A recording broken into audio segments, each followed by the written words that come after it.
កងទ័ពជើងទឹកអាមេរិកដែលស្ថិតក្រោមលោកត្រាំត្រៀមដាក់ទណ្ឌកម្មលើទាហានជើងទឹកដែលបានព្យាយាមបញ្ចប់ជីវិតខ្លួនឯងទាហានជើងទឹកអាមេរិកវ័យ19ឆ្នាំម្នាក់បានលោតចេញពីនាវាផ្ទុកយន្តហោះ USS Abraham Lincoln ដែលគេជឿថាជាការប៉ុនប៉ងបញ្ចប់ជីវិតកំពុងប្រឈមនឹងការចាត់វិធានការផ្នែកវិន័យពីកងទ័ពជើងទឹកអាមេរិកសូមជួយចុច Subscribe Channel YouTube SNT Voice ដើម្បីទទួលបាននូវព័ត៌មានថ្មីៗជុំវិញពិភពលោកសូមអរគុណទាហានរូបនេះបានលោតចូលសមុទ្រកាលពីថ្ងៃទី3ខែសីហា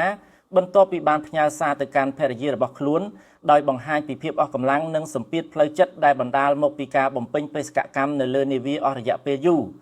នាវា USS Abraham Lincoln បាននៅក្នុងសមុទ្រអស់រយៈពេលជាច្រើនខែចំពេលដែលសហរដ្ឋអាមេរិកកំពុងធ្វើសង្គ្រាមជាមួយអ៊ីរ៉ង់ក្រោមរដ្ឋបាលលោក Donald Trump យោងតាមរបាយការណ៍ដែលដកស្រង់ពីភរិយារបស់ទាហាននិងឯកសារចោទប្រកាន់មួយចំនួនទាហានរូបនេះកំពុងប្រឈមនឹងការដាក់ទណ្ឌកម្មតាមនីតិវិធីយោធាដោយមិនចាំបាច់ឆ្លងកាត់សវនាការតុលាការយោធាពាក់ព័ន្ធនឹងការរំលោភបទបញ្ញត្តិមួយចំនួននៃច្បាប់យោធារបស់អាមេរិកឯកសារមួយចំនួនបានចោទទាហានរូបនេះពីបទ malingering ដែលមានន័យថាសមាជិកយោធាមានចេតនាធ្វើពុតថាខ្លួនមានជំងឺឬធ្វើឲ្យខ្លួនឯងរងរបួសដើម្បីគេចវេះពីការងារភារកិច្ចឬការបម្រើយោធា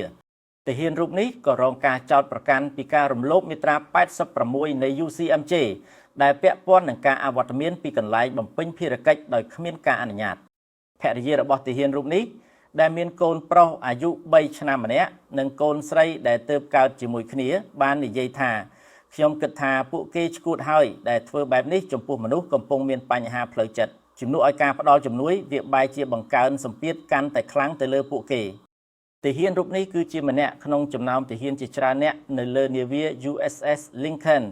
ដែលបានលោតឬព្យាយាមលោតចេញពីនាវាក្រោយលោតចូលសមុទ្រគាត់បានស្ថិតនៅក្នុងទឹកប្រហែល1ម៉ោងមុនពេលត្រូវបានជួយសង្គ្រោះនិងបញ្ជូនទៅទទួលការព្យាបាលបន្ទាន់តាមយន្តហោះបន្ទាប់មកគាត់បានស្នាក់នៅមជ្ឈមណ្ឌលវិជ្ជសាស្ត្រកងទ័ពជើងទឹក San Diego រយៈពេល5ថ្ងៃ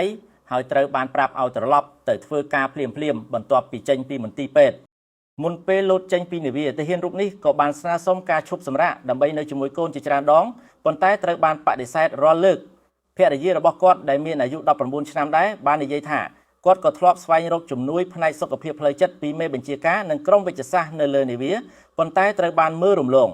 បច្ចុប្បន្នគាត់កំពុងប្រឈមនឹងដំណើរការដាក់ទណ្ឌកម្មផ្នែកវិន័យសម្រាប់កំហុសតូចតាចដោយមិនចាំបាច់បញ្ជូនរឿងទៅកាន់តុលាការយោធាមេបញ្ជាការនឹងជាអ្នកសម្រេចចុងក្រោយអំពីទណ្ឌកម្មហើយទណ្ឌកម្មអាចរួមមានការកាត់បន្ថយប្រាក់ខែរហូតដល់ពាក់កណ្ដាល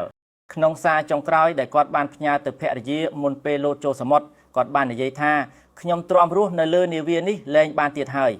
នៅពេលត្រូវបានសួរអំពីការចាត់វិធានការផ្នែកវិន័យចំពោះករណីប៉ុនប៉ងបញ្ចប់ជីវិតមន្ត្រីកងទ័ពជើងទឹកម្នាក់បាននិយាយថាកងទ័ពជើងទឹកបដិញ្ញាយ៉ាងពេញលេញចំពោះសុខភាពនិងសុខុមាលភាពរបស់ទាហានជើងទឹកគ្រប់រូបមន្ត្រីរូបនេះបានបន្ថែមថាកងទ័ពជើងទឹកតែងតែព្យាយាមបង្កើតបរិយាកាសល្អនិងយកចិត្តទុកដាក់យ៉ាងហ្មត់ចត់ទៅលើសុខភាពផ្លូវចិត្តរបស់ទាហាននាវា USS Abraham Lincoln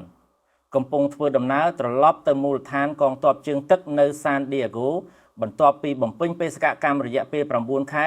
ហើយនឹងត្រូវជំនួសដោយនាវាផ្ទុកយន្តហោះ USS George Washington ដែលមានមូលដ្ឋាននៅប្រទេសជប៉ុន